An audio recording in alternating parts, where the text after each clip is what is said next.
Praise lord, shalom. మీకు సమాధానం కలుగును గాక.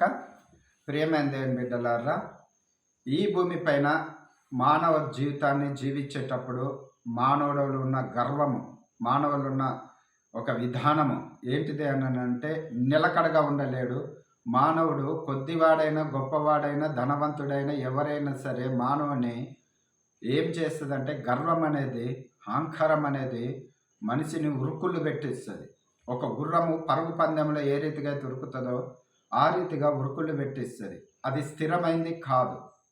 అయినప్పుడు కూడా మానవుడు గ్రహించలేని ఏంటంటే నా జీవితం ఏ పాటిది, ఈ ఊపిరి నాలో నుంచి పోతే నేను సామాన్యుడినే కదా, నేను దిక్కులేని వాడినే కదా, నేను ఒంటరి వాడినే కదా అని అనుకోడు. నేను బలహీనుని కదా అని కూడా ఆలోచన రాదు. కానీ బలంగా ఉన్నప్పుడు తనకున్న బలాన్ని బట్టి, తనకున్న డబ్బును బట్టి, తనకున్న కుటుంబాన్ని బట్టి, తనకున్న స్నేహితుల్ని బట్టి, తనకున్న ధనధాన్యాన్ని బట్టి కావచ్చు, ఏదేమైనప్పుడు కూడా తను గర్విష్ఠుడిగా ఉన్నప్పుడు తను ఆలోచించింది ఏంటి అని అంటే, తన ఆలోచనకి రాంది ఏంటి అని అంటే నేను కూడా సామాన్యునే. గొప్పవాడైనా సామాన్యుడైనా ధనవంతుడైనా ఎంత పేరు ప్రతిష్టలున్నా ఈ జీవం అనేది ఈ శరీరాన్ని ఇడిచిపెట్టినప్పుడు నువ్వెవరు? ఒకరు లేకపోతే నీ వాకిట్లకెళ్ళి నువ్వు గడప కూడా దాటలేవు. కానీ బ్రతికున్నప్పుడు సజీవ లెక్కలు ఉన్నప్పుడు నాకు ఎవరి సహాయం కూడా అవసరం లేదంటాం. ఎవరితోటి నాకు ఏ పని కూడా లేదు అంటాం. నా సంగతి నీకు తెలుసా, నేను పిలిస్తే 100 మంది వస్తారని అంటాం. నేను చిటికేస్తే 100 మంది వస్తారని అంటారు. నేను ఫోన్ కాల్ చేస్తే 100 మంది వస్తారని అంటారు. అవును ప్రియమైన దేవుని బిడ్డలారా, నీకున్న పలుకుబడిని బట్టి, నీకున్న విధానాన్ని బట్టి, నీకున్న పేరు ప్రతిష్టలను బట్టి రావచ్చు.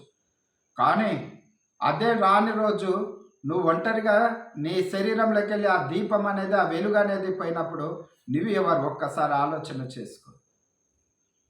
ఒకవేళ నువ్వు అనుకున్న వారే రాకపోతే, నువ్వు ఎవరైతే అనుకున్నావో వారు రారు, కానీ నువ్వు ఎవరైతే వద్దనుకున్నావో వారే నీకు లాస్ట్కి సహాయం అవుతారు. ప్రేమైన దేవుని బిడ్డలారా, ఒకసారి జ్ఞాపకం చేసుకో. ఎవరిని మానవుల్ని తీసివేయకూడదు. దేవుడు అందురించి ఈ మానవుల కొరకే ఈ భూమి మీదకి తండ్రి కుమార పరిశుద్ధాత్మ నామములో వచ్చి మన కొరకు రక్షణగా ఇచ్చినవాడు, రక్షకుడై ఉన్నవాడు ఆయనే వెలుగు. ఈ వెలుగు ఉన్నది, ఈ దీపము, ఈ ఇంకా సజీవ లెక్కలు ఉన్నామంటే ఆయన కృప. ఈ భూమి మీద ఉన్న వారికి కులం లేదు, మతం లేదు, ఏ భేదం లేదు. అందరం కూడా మనుషులమే. ఐక్యతతో, సమాధానంతో, ప్రేమతో నివసించినప్పుడు అందరూ సహోదర భావం కలిగి ఉంటాం. మన భారతదేశం అదే కదా మనకి నేర్పింది. సమాధానం అనేది, ప్రేమ అనేది, ఒకరి పట్ల ఒకరు ప్రేమ, అనురాగం, మమకారము, ఆనందము కదా. మరి అలాంటి జీవితాన్ని మనం గడుపుతున్నప్పుడు మనలో ఉన్న ఈర్ష్యలు కానీ, కుళ్ళులు కానీ, కుతంత్రాలు కానీ, ఎదుట వారి మీద ఉన్న కక్షలు కానీ అన్నీ తీసివేసి సామాన్యుడు లెక్క బ్రతుకుతావు. నువ్వు ధనవంతుడే కావచ్చు, నువ్వు పేరు ప్రతిష్టలు ఉన్న వారివే కావచ్చు, కానీ ఏదో ఒక రోజు ఒకరి దగ్గరికి రావాల్సిందే. ఎవరైనా సామాన్యుడు మొదలుకొని అందరూ కూడా మన ఎంబట రావాల్సిన వారే. మరి అప్పుడు మనం చూడలేము, అప్పుడు మనం ఉండము. అందరించి ఏదున్నా ఈ దీపం ఉండంగా ఇల్లు చక్క పెట్టుకుందాం. సౌలు కూడా అదే రీతిగా ప్రవర్తించేడు. సౌలు కూడా అదే రీతిగా ప్రవర్తించి ఒక దినంన దేవుడు దర్శనమైనాక, దేవుడితో ఉన్నాక అప్పుడు మనుషుల కోసం ప్రాణం పెట్టుడు చేసిండు. మనుషుల ప్రాణాలు తీసిన వాడే మనుషుల కోసం ప్రాణం పెట్టుడు చేసిండు. ఆ మనుషుల్ని రక్షించుటకు నడిచిండు. అందరించి అట్టి జీవితం మనలో కాలుంటే తీసివేసుకుందాము. దేవునికి మహిమకరమైన జీవితం జీవిద్దాం. దేవుడి మాటను దీవించి ఆశీర్వదించును గాక. ఆమేన్.